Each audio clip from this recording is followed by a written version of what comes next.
YouTube, what it do to? This is the daily output, and I am Dre Day. So tomorrow's Sunday, and unfortunately, I will not be able to make it to church. So we're gonna throw in a little Rev Ike, using the power of commitment to manifest your good now. Let's see what the man has to say. R.I.P. to the late Rev Ike. Several years ago, when I took a 7-day tour on the QE2, I ascertained that, first of all, that the ship was going where I wanted to go. Some people don't know where they're going. You have no business on a ship not knowing where it's going. Jesus knew where he wanted to go. He said to the disciples, "Let us pass over to the other side." And then he committed himself to that state of mind. The state of mind is the ship that takes you over to the other side. It's said that the ship brought Jesus into his own city. In this case, it meant it brought him into the manifestation of the good that he desired. That is your own city, where you would like to be, the good that you would like to express. But you must make a commitment. Now, here's the beautiful thing about commitment. Whatever you give yourself up to gives itself to you according to its nature. Wow. I'm going to have you repeat it after me in the first person. Whatever I give myself up to gives itself to me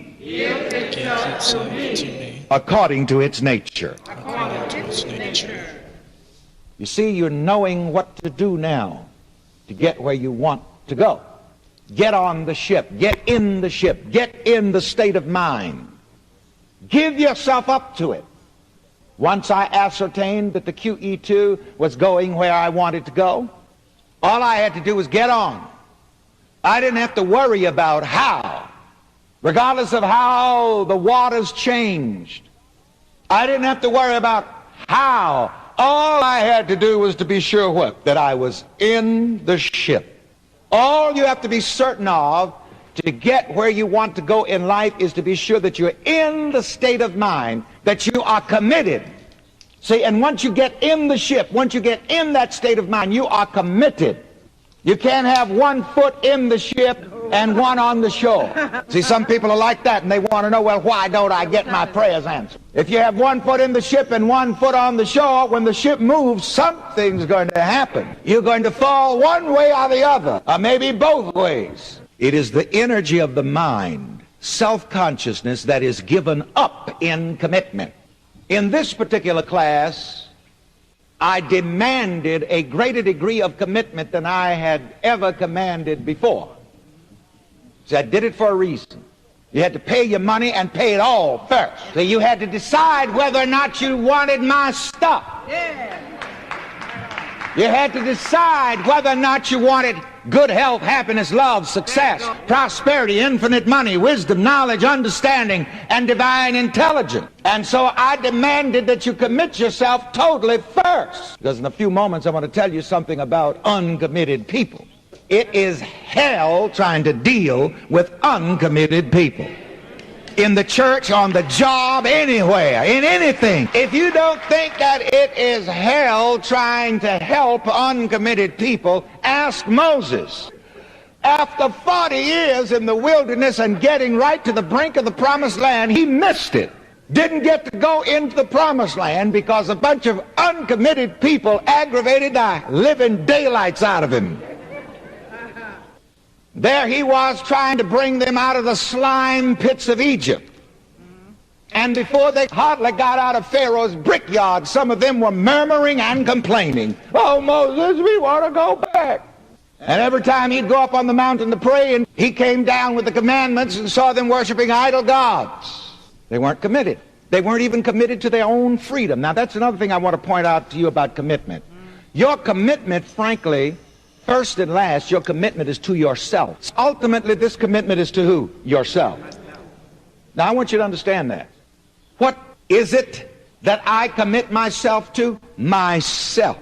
It is the energy of the mind, self-consciousness, that is given up in commitment.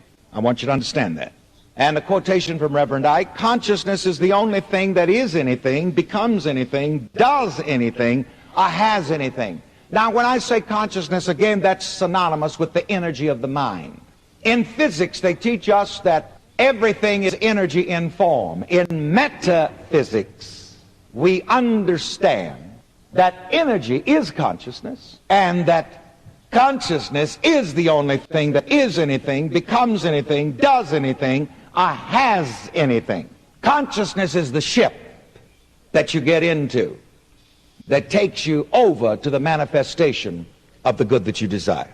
Now, I want you to notice that there's another word that keeps coming up with commitment, and it's the word giving, being given.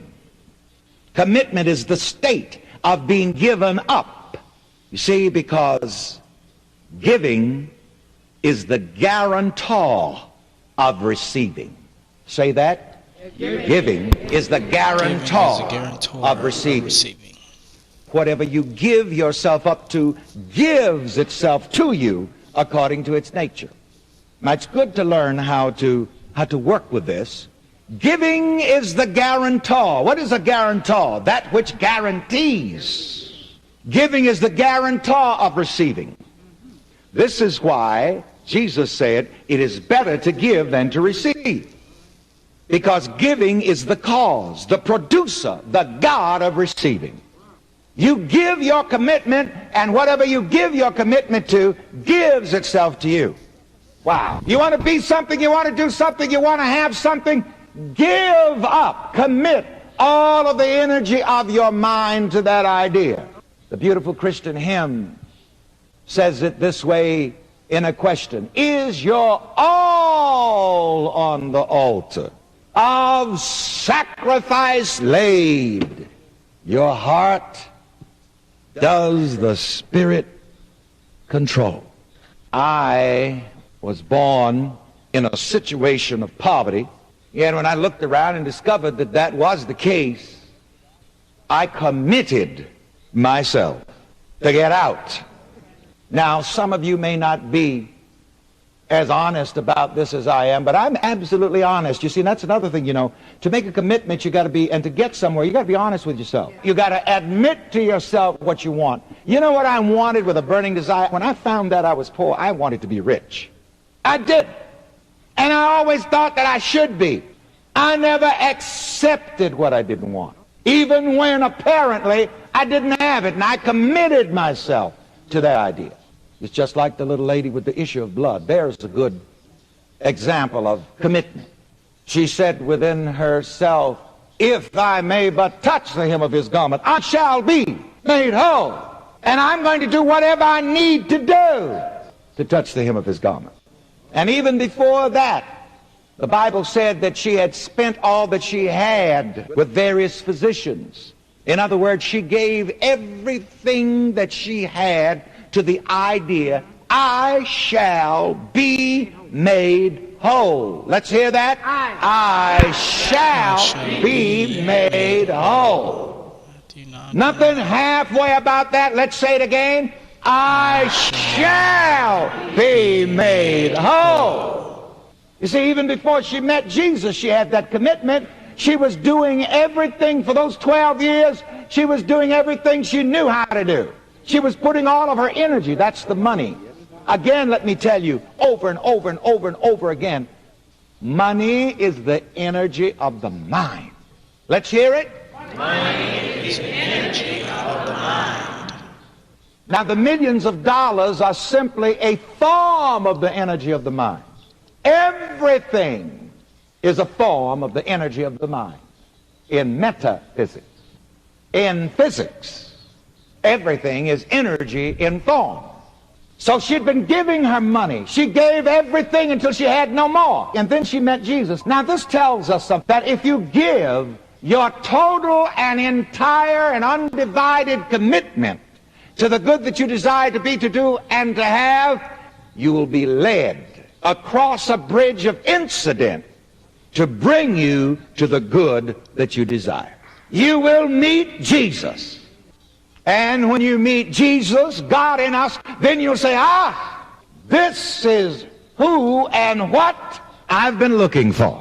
Let me tell you something which I believe. If that woman had not been doing everything that she could do, if she had not been totally committed to being made whole all of that time before she met the Master Jesus, I don't think she would have been in the frame of mind to avail herself of his ministry.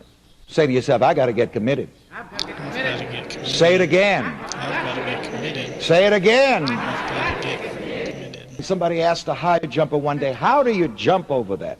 He said, well, you just throw your heart over the bar and your behind will follow. But first of all, you do what? You throw your mind or your heart over the bar. What is that again? That's commitment. Throw your heart over. Throw your mind over.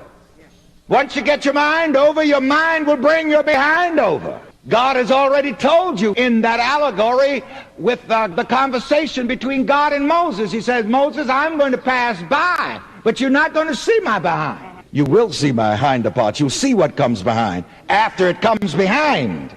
You see, you'll see it after, but not during. And then you say, oh, I see now. I cannot overstate the importance of commitment. Let me hear you say commitment. Commitment. Say it again. Commitment. Don't forget this. Now, don't go through life uncommitted or half committed and not even knowing whether you're committed. There are too many people who don't know whether they're committed or if they're committed or what they're committed to. So I'm going to give you 3 questions. Am I committed? Write the question. What am I committed to? Like the high jumper. Throw your mind over the bar. Throw your heart over the bar. See, when you throw your heart over the bar, you've given your mind to that. That's a giving. When you get your mind over the bar, that's a giving. You've given the energy of your mind. Giving is the guarantor of receiving. Repeat it. Giving is the guarantor of receiving. And you see, receiving is a result of giving. It is a result of commitment.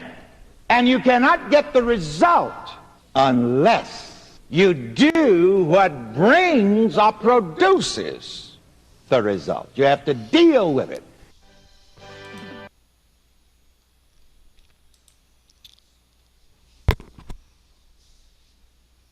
Yeah, that's pretty much it. Using the power of commitment to manifest your good now. Rev Ike, the late great. Daily output, I'm